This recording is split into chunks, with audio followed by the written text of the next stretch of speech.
Assalomu alaykum. Anchadan beri chiqish qilmayotgandik. Hammaga sog'lik, salomatlik tilayman. Bizni tomosha qiladiganlarga. Erta bilan hozir bir video ko'rib qoldim. Bilasizlar-ku, bir narsa bo'lsa, darrov g'iybatchi blogerlar bor, g'iybat urib chiqadi. G'iybatning foydali tomonlari ham bor, zararli tomonlari ham bor. Mana hozir Valeriy qora laqabliga qo'lga tushgan ekan, ancha bo'ldi qo'lga tushgani. Shuncha tarmoqqa kirmaymiz. Lekin O'zbekiston Respublikasi fuqarosi sifatida men fikr bildiraman. Bu yerda chiqibdi, kommentariyalarni o'qidim. Bizda kechirimli bo'lsak bo'lardi. Mana hajga bordi, yoki umraga bordi, tavba qildi. Valeriyni aytibdi, qora laqabligida aytibdi. Kommentariyalarga ancha narsalar yozilgan, bir xil kechirim bo'lishga, bir xil qattiq chora ko'rishga. Bu meni fikrim. Hammani fikri o'rganib chiqlar. Meni fikrim, primoy translyatsiyaga aytaman. Kechirmas kerak. Sardor Gangster Aziz bisan, boshqamisan, o kanang bor sen izingdan yuradigan. Yana TikTokda juda faol o'sha buzuqlik xarakteri bilan yoshlarning fikri kirib oladigan tiktokerchalar ayolmi, erkakmi, hammaga tegishli. Salago'ja ov boshlandi, o'zi hammani joniga tegib ketganding.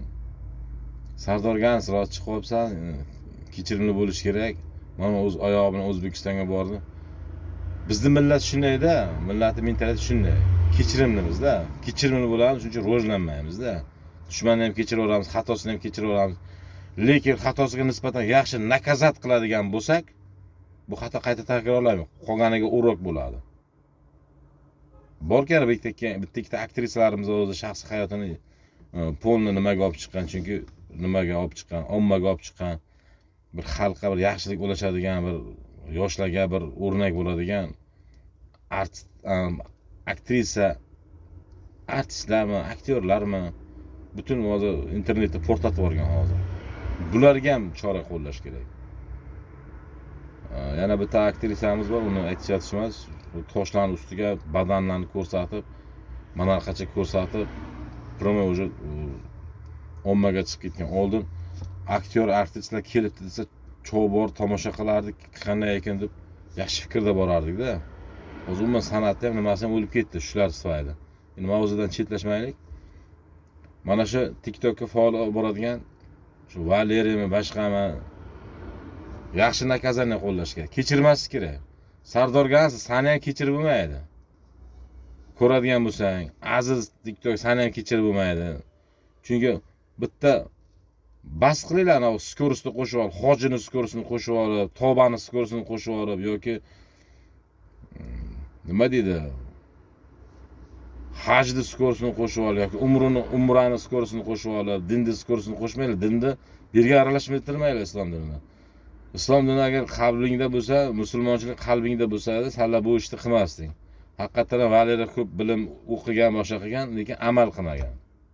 Buni kechirmas kerak. Bu dinimizni yomon ko'rsatadigan bu fitna deb bilaman. Mentalitetimizni yomon ko'rsatadigan fitna deb bilaman. O'zbek millatini sharmanda qiladigan fitna deb bilaman. Bu narsani joyiga bilan nakazat qilish kerak. Joyiga qattiq nakazat qilish kerak. Kechirib o'tirmasga, kechirib kelish uchungacha. Chunki millatimiz shunday-da, davlatimiz shunday rahmdil, millatimiz shunday rahmdil, davlatimiz ham rahmdil. Shu qonunlarni shunday ishlab chiqqan, qanaydir qaysi tomonlama ligota qilib beradi o'sha jinoyatchiga ham. Lekin bularda kechirib o'tirmasga, chunki 40 million aholini so'kib yubordi Valeriy. Prezidentni so'kib yubordi Valeriy. Davlatingga ham deydi, prezidentingga ham deydi, xalqingga ham deydi. Bir narsalar deydi. Mening fikrim, mustaqil fikrim, demokratik davlatda yashaydigan inson bo'lsak, fuqaro bo'lsak, kechirmaslik kerak. Kechirib kelish yo'qacha. Ayab o'tirmaslik kerak. Mana boshqa sohani ham aytsak, masalan, kechirimli bo'lganligi uchun pora bilan qo'lga tushadi, kechirimli chiqadi, yana o'sha ham davom ettiraveradi. Nimaga masalan Singapurda, Xitoyda, misol uchun, iqtisodiy rivojlangan davlatlarga o'sha mana shunaqa narishina qilganlar qattiq nakazat qilgan, даже o'lim jazosiga javob bergan. Bizning xalqimiz rahmdilda, qonunimiz ham shunga qarab ishlab chiqilgan. Shunga qarab shundan foydalanishadi. Shunga qarab mos bo'lib eshak semiz egasini tepadigan ana shunaqa maqol bekorga aytilmagan. Bular o'zidan ketib qoldi bu tiktokerlar. Chunki rivojlangan davlatlarga qonun qattiq ishlaydi. Xuddi bizga ham qonun qattiq ishlatib qo'ysin, mana radarlarda yoki yo'l harakat qoidalari yoki etakda boshqa bir nimalarni nima qiluvdik, qonunlarni tatbiq qiluvdi. Mana hozir даже biz ichishdan tayyorlab ketdik. Ichmaymiz, rulga o'tirmaymiz. Umuman ichmaymiz o'zi. Palasamni qilib qaraymiz. Bosdikmi, bosmadingmi deb. Shuning uchun qonunni qattiq chorasini qo'llashga mana shunaqa tiktokerlarga, mana shu mentalitetda dinga, o'zbek xalqiga, millatlar o'rtasiga fitna qiladiganlarga qattiq chora ko'rish kerak. O'zingcha hamma kommentariya yozma, aqlli bo'lib, nima deydi, bir narsalar bu olib yoki islomni qo'shib olib, skorost qo'shmalari. O'chdaqa o'zing javob berasan o'lsang. Masjidga borsang o'zing uchun borasan. Dijurni gap ko'payib ketgan. Qayerqa bo'lsa masjidda edi, umraga ketyapman, mashinliklar. Hajga ketyapman, Mironani $5200 uxlatib ketgan. Telefon qilsa umraga tayyorgarlik ko'ryapman, kelaylik hajdan, jumoda edim, taqdimotda ham. Qonunni qattiq qo'llash kerak. Hammasi tiktokerlar ko'pi 80% hammasi mashinlik, ahmoqona aldab pul topyapti. Bitta mana tiktokerni qattiq jazo qo'llab ommaga havola qilingizlar, mana qonun odamlari, tepadagi rahbarlar, mana shu tarafdorman. Qolgan Sardor gangstermi, kanstermi, azizmi, taktugi bilan qidiruvga yig'ishtirib olib kelish kerak. Qolganlar ko'rsin mana buyoqdagilar. Ommaga chiqib, butun dunyoga chiqib, millatni, dinni,